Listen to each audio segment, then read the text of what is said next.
we're very lucky and fortunate that the quality of officers that we do have on the ground throughout the UK, the bulk do an absolutely sterling job for us, looking after us, working very, very long shifts and making sure that we're safe and secure as we go about our daily business. I think from a morale perspective, it's never been at such a low point, certainly since I can think of, dating back to around 1997.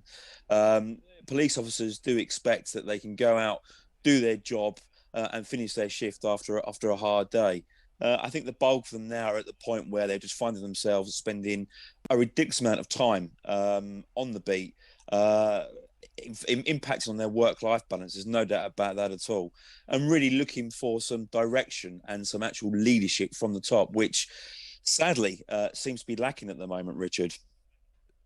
Well, that sounds then, Michael, as though you're with me. I mean, I've called for some accountability. I just think anybody in a top leadership position, like Cressida Dick's, I find it extraordinary that she still thinks that it's tenable to remain in office at a time when the official advice from the Met Police to women who live and operate and work and go around London is that if you get approached by a police officer on their own, don't trust them. Try and hail down a bus or a taxi. I mean, this is extraordinary. Do you agree that she should go? I mean, do you agree that the officers need new leadership, new confidence? Yeah, absolutely. And it's extraordinary, isn't it, that in any other organisation, be it from a public or a commercial sector perspective, that as a CEO or chairman of an organisation, you would be accountable for performance.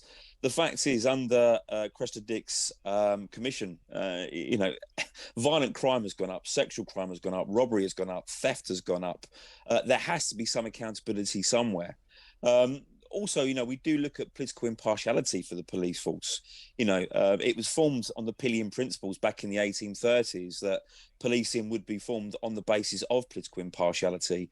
And I do wonder, Richard, how that is possible when the commissioner of the Metropolitan Police is appointed, by a threefold approach, actually. The Mayor of London, the Home Secretary, and also the unelected Metropolitan Police Authority. One does wonder on what basis they decided that there was a need for her to stay in power. It's pretty grim if their sole justification for reappointing her is continuity. To my listeners and viewers, give us a call with your thoughts, particularly if you're in London, your views on whether or not Cressida Dick should stay or go. 0344 499 1000 is the number, because I know there are lots of people, in particular women living in London, who really are very concerned. Michael, is it essential that a new commissioner, if one was appointed, has to come from the Met Police, or could it come even from outside the police? For example, a senior ranking colonel, brigadier, or general from, for example, from the army. Well, it's unusual for someone directly from the Met to be appointed as commissioner, Richard. The usual way is that they will look at chief constables from a county force and appoint on that basis. There have been a few examples recently where the deputy commissioner has then taken on board the role of commissioner, but the MPA with the Home Secretary and the Mayor of London will look across the board at potential chief constables.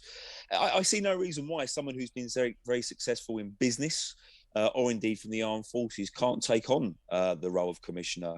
It is a strategic role. We're looking for someone who has got a background in achieving success. So I see no reason why it can't come from someone outside of the Metropolitan Police or indeed policing.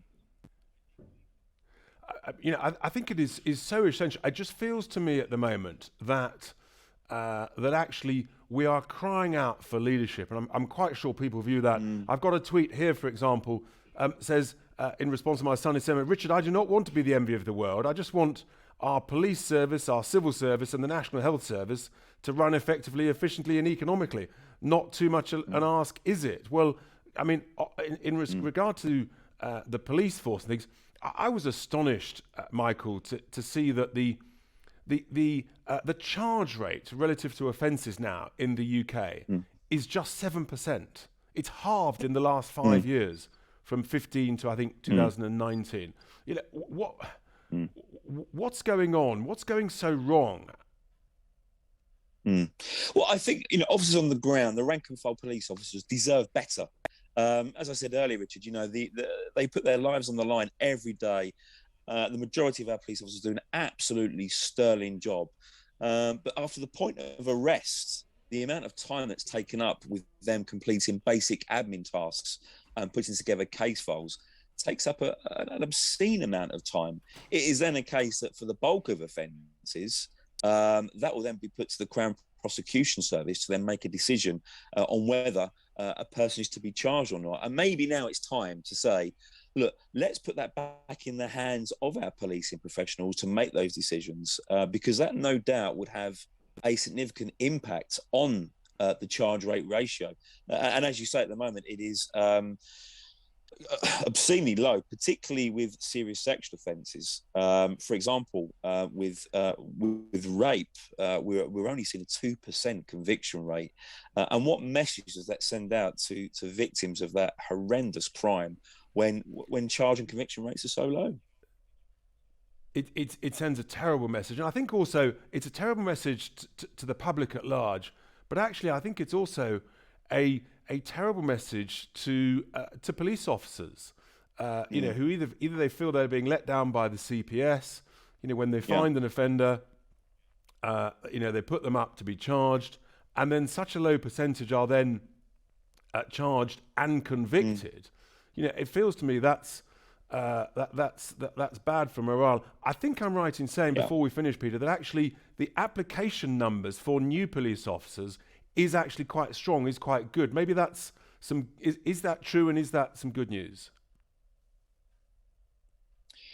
Well, I mean, applications have always been particularly high for policing across the country, and that goes back to the Blair government of 1997, actually, Richard, when initially there was a drive to recruit more police officers. The fact, though, that there is a number of vacancies to be filled actually does paint a bit of an inaccurate picture. And what I mean by that is that it's now reflected that 80% of our serving police officers have 5 years or less service. And that can be a bit of a worry, because we do look at officers that have got significant experience who can assist those that are young in service. And as I say, there's no doubt that those in the early stages of their career will go on to be absolutely fantastic police officers. But it's so important that we have experience in the police force that can guide them in the right direction. So applications are up, but I think it's more of a case that because there's been so many police officers that have the experience have left for a number of reasons. Yeah, well, let's hope we get some new leadership that can motivate, enthuse, and retain great police officers, great men and women in the force that can help build up that conviction rate, build up the trust and confidence from all of us in the public. Michael, thank you so much for your thoughts, those insights this Sunday morning on Tice Talk. I really do appreciate it. Well, there you are, some views from Michael Pastor.